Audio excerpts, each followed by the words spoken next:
किसान साथियों राम राम। आशा करता हूँ आप सब ठीक ठाक हो। साथियों, आज का वीडियो एक बहुत ही महत्वपूर्ण वीडियो है और आप इस वीडियो को ज़्यादा से ज़्यादा किसानों तक शेयर करें। और क्यों शेयर करें? क्योंकि किसानों की छोटी छोटी गलतियों के कारण जो नुकसान हो रहा है, उस नुकसान की भरपाई यदि किसान समय पर काम नहीं करेगा तो नहीं होगी। साथियों, मैं किसानों को फायदा पहुंचाने के लिए कम से कम खर्च के अंदर समय से पहले जागरूक करने के लिए वीडियो अपलोड कर रहा हूं। और मैं आपको बता देना चाहता हूं कि यदि कोई किसान ठीक से काम करेगा और मेरे द्वारा बताई गई बातों के ऊपर अमल करेगा तो उसे फायदा होगा। साथियों, आप देख रहे हैं कि नरमा और ग्वार की फसल लगभग चौपट हो चुकी है। इसमें कोई दो राय नहीं है। कुछ भी कहे कोई कहेगा मेरे 40 मन के एकड़ का है, कोई कहेगा मेरे 45 मन एकड़ का है। साथियों, यदि एक आध किले को तो मैं कुछ नहीं कह सकता, बाकी नरमा और ग्वार के अंदर कतई दम नहीं है। 5 मन प्रति एकड़ का ग्वार निकलेगा और 10-12 मन प्रति एकड़ का नरमा निकलेगा, क्योंकि हमारे एरिया में लगभग नरम खेत है।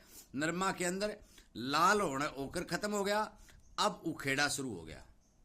और मैं देख रहा हूं कि पिछले 4 दिनों से लगभग एकड़ किले साफ होते जा रहे हैं।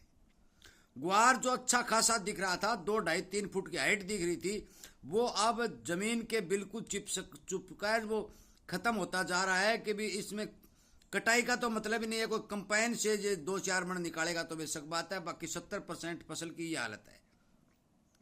ये भी कहेगा ताऊ झूठ मार रहा है। भाई, मैं कोई झूठ कौन मार रहा? झूठ मारने से मेरे को मिलता भी नहीं कुछ।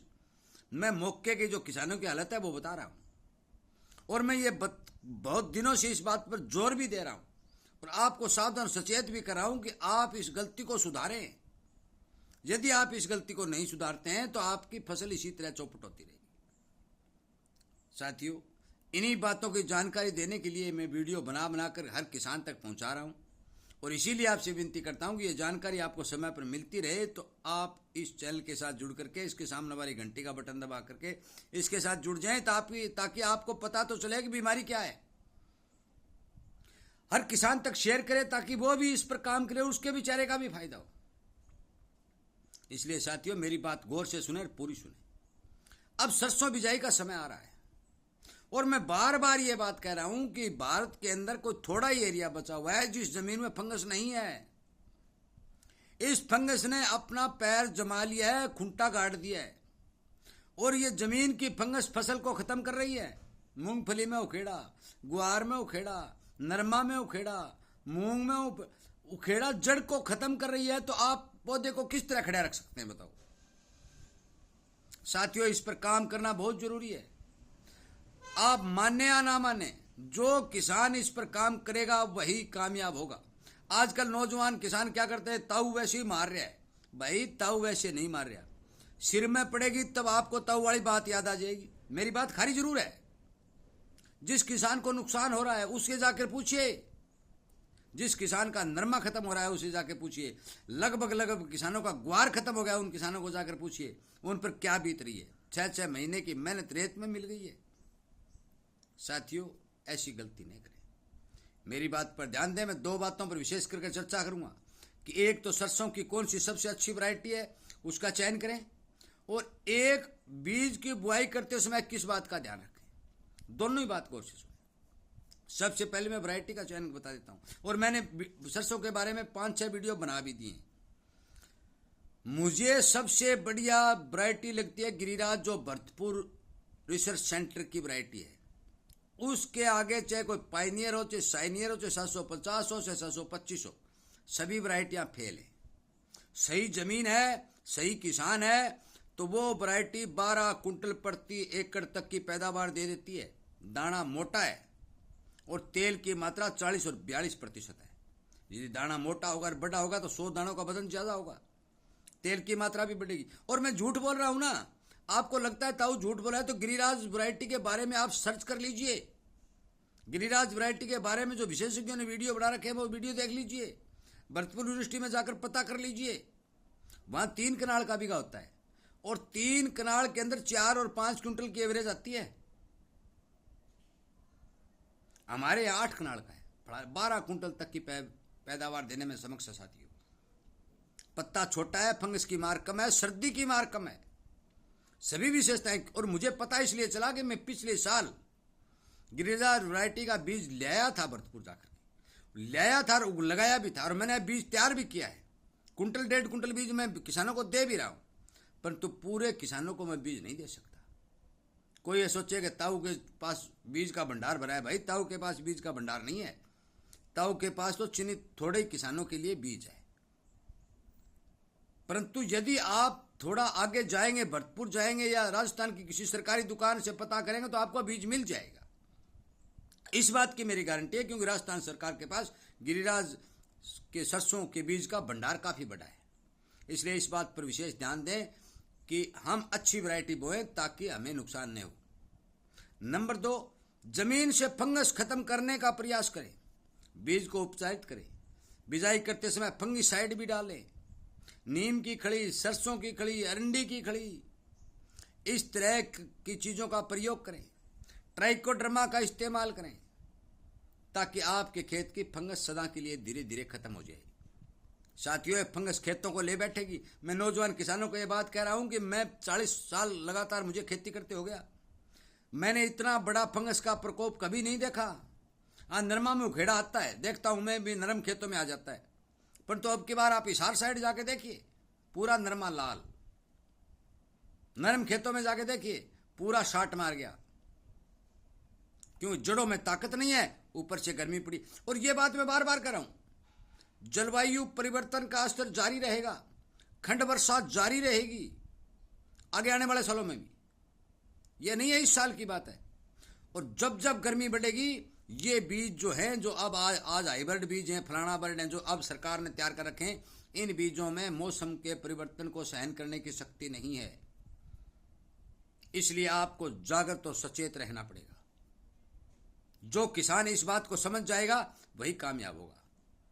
साथियों, सारी बातें बताऊंगा तो 1 घंटा वीडियो में लग जाएगा, परंतु मैं मोटी मोटी बात बताते देना चाहता हूं। और मैं कोई चोर नहीं हूं, कोई ये सोचता है ताऊ वैसी वीडियो बना के फेंक देता है। मेरे नंबर है 98 130 78 943, 98 130 78 943 नंबर है मेरे। और कोई आदमी, कोई डॉक्टर, कोई विशेषज्ञ यदि कोई बात करना चाहता है या मेरे साथ संपर्क करके बहस करना चाहता है तो मैं तैयार भी हूं। यदि कोई मेरी बात को गलत साबित करता है तो मैं उसके साथ बात करने के लिए भी तैयार हूं, क्योंकि कुछ विषय किसान भाई यही कहेंगे कि ये तो गिरिराज का शीर्षम का प्रचार करने के लिए वीडियो बना रहा है। क्यों भाई? भरतपुर यूनिवर्सिटी वाले मेरे चाचा लगते हैं क्या? सरकारी यूनिवर्सिटी है, सरकार का बीज है, मैं उसका क्यों प्रचार करूंगा? मैं कोई फार्म का मालिक थोड़ा ही हूं। पर अच्छी चीज है वो किसानों को बता रहा हूं। मेरे पास बीज है, मान के चलो 1 कुंटल बीज, 2 कुंटल बीज है, वो तो मैं 20 किसानों को दे दूंगा, बात खत्म। प्रचार करने की क्या जरूरत है मेरे को? बहुत से किसान भाई इस बात में भी, उनको भी ये लगता है कि ये प्रचार कर रहा है। नहीं, एक ने कमेंट भी किया था कि खाद के महीने बहाने ये सरसों का प्रचार कर रहा है। क्यों? मैं फार्म खोल रखा है। मैं किसानों को ये बताने और समझाने की कोशिश कर रहा हूं कि आप यदि अच्छी वैरायटी बोएंगे तो आपको फायदा होगा। आप यदि जमीन मान के चलो कि आप किसी बीमार कमरे में बढ़ जाएंगे तो आप खुद बीमार हो जाएंगे। तो जमीन के अंदर फंगस है, उसके अंदर बीज जब आप बोएंगे तो बीज ही तो बीमार हो जाएगा।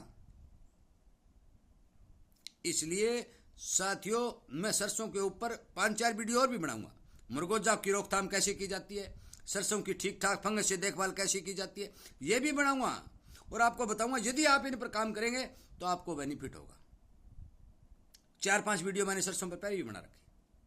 परंतु अब मौके पर मैं ये बात कहना चाहता हूं कि किसान अच्छी वैरायटी का चयन करें और अपने खेत के अंदर बीज को उपचारित करके, खेत को उपचारित करके, फंगस रहित करके, चाहे वो कार्बोडिजम डाले या और कोई फंगिसाइड डाले, बीज की बुआई करे ताकि बीज के माध्यम से पौधे के अंदर फंगस न जाए। और यदि गुआर वाली हालत सरसों में होगी तो मरे जाएगा किसान। साथियों, मेरी बात पर ध्यान दें। लंबा वीडियो बहुत बनना है, मेरे पास बातें तो बहुत है, परंतु कितनी बातें करूं? वीडियो का टाइम ये बता रहा है टप टप टप करके 9 मिनट होगी। इसलिए कृपया करके मेरी बात पर ध्यान दें, इग्नोर न करें। इस तरह के वीडियो को हर किसान तक शेयर करें और हर फसल के बारे में सही और सटीक जानकारी यदि आपको जरूरत है, सुनना चाहते हैं और करना चाहते हैं तो फिर इस चैनल के साथ जुड़े। और यदि आपका कोई सही प्रश्न है तो कमेंट के माध्यम से मेरे को कमेंट करें, मैं उस प्रश्न का उत्तर देने के लिए तैयार हूं। और यदि कोई किसान भाई फ़ोन करना चाहता है, बात करना चाहता है, तो मैंने नंबर वीडियो पर दे दिए, वो बात भी कर सकता है। क्योंकि सोशल मीडिया के ऊपर जितने वीडियो लोग डाल रहे हैं, वो कोई अपने नंबर नहीं देता, क्योंकि वो फ्रॉड मार रहे हैं। मैं कोई फ्रॉड नहीं मार रहा, नंबर दे रहा हूँ, चोर नहीं हूँ, और जहाँ बैठा हूँ सच्ची बात कर रहा हूँ। इसलिए कृपया करके मेरी बात पर ध्यान दें, हर किसान तक इस बात को शेयर करें और इसे सावधान सचेत करके उस किसान को फायदा पहुंचाने की कोशिश करें। किसान अपना भाई है, पेट में बात रखने, मेरे पास पता है, मैं बता रहा हूं, तो आप बता दो, आपको रोकने वाला कोई नहीं है। इसलिए हर किसान को बताएं ताकि उसे फायदा हो। साथियों, वीडियो सुनने के लिए, चैनल के साथ जुड़ने के लिए, चैनल को प्यार देने के लिए और इतनी कम समय में किसानों की इतनी बड़ी संख्या का समूह बनाने के लिए आपका बहुत बहुत धन्यवाद।